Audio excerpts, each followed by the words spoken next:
לקחו לנו את הנשקים.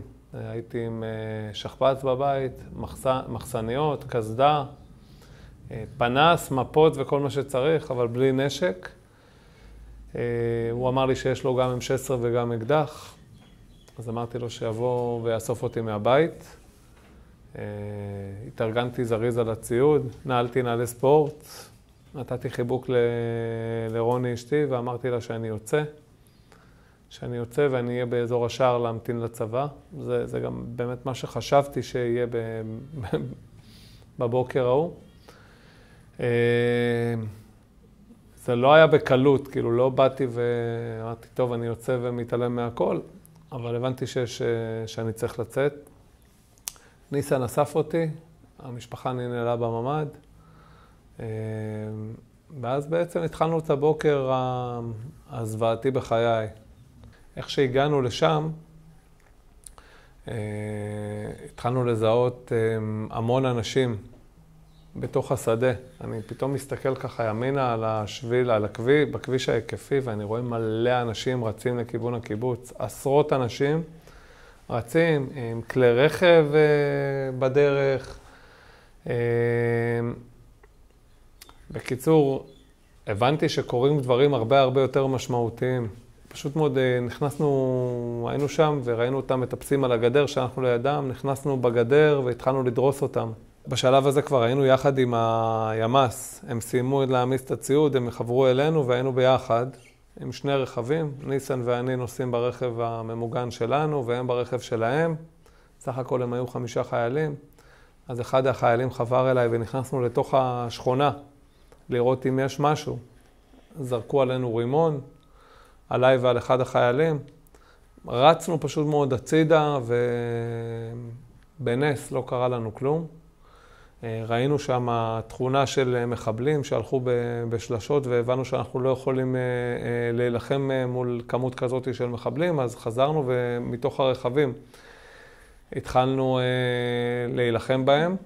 ברגע שהגיע הרכב השני אנחנו המשכנו לקבל את הדיווחים על הבית של השכן, שבעצם היינו שם חצי שעה קודם, על זה שהוא פצוע והוא מדווח שהוא פצוע. ואני אמרתי להם, אנחנו לא יכולים להמשיך ולא להגיע אליו. גם אם קורה שם משהו, אנחנו צריכים להיכנס. אז כל החיילים ניסן ואני והחיילים הלכנו לשם, שזה ממש מעבר לשביל, כאילו בית ליד בית. החיילים לא רצו להיכנס לבית, הם אמרו שהם מעט חיילים, ואם יש שם אירוע של בני ערובה, אז אנחנו נסתבך. כי יוכלו להוריד אותנו, כי אתם יודעים, אם בן אדם יושב בתוך בית, אז ומישהו נכנס, הוא יכול לפגוע בו. אני צעקתי יונצ'י, ובזמן שצעקתי אז הוא התרומם, והוא אמר שהוא פה בבית, הוא קם והלך לכיוון הספה. נכנסתי פנימה ואז החיילים נכנסו אחריי.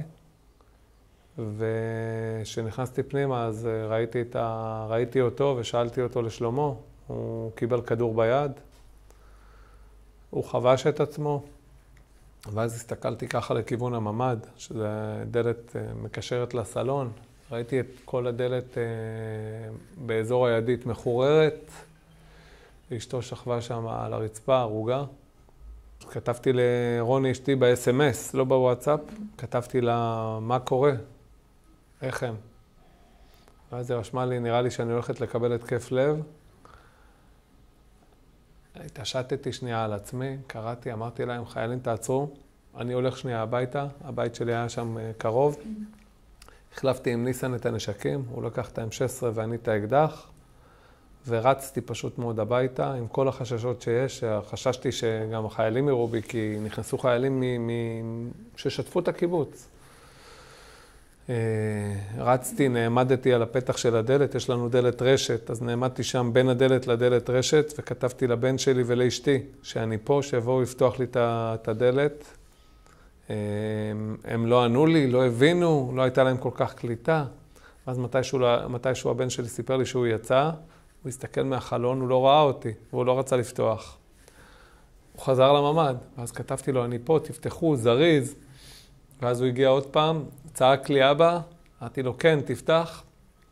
חיבקתי את אשתי, חיבקתי את הילדים, נתתי להם זריז ללכת לשירותים, זה היה כבר סביב, לדעתי, 2:30 בצהריים. אשתי שאלה מה קורה, אמרתי לה, המצב על הפנים, המון מחבלים בקיבוץ. אשתי אמרה לי, עזוב, אין לך מה להיות פה, תעשה מה שאתה חושב. נעלתי אותם שוב פעם, הם ננעלו בתוך הממ"ד, ואני יצאתי, הגעתי לדלת של הבית, לחלון שליד הדלת, ראיתי חיילים בחוץ, צעקתי להם כיתת כוננות שלא יראו.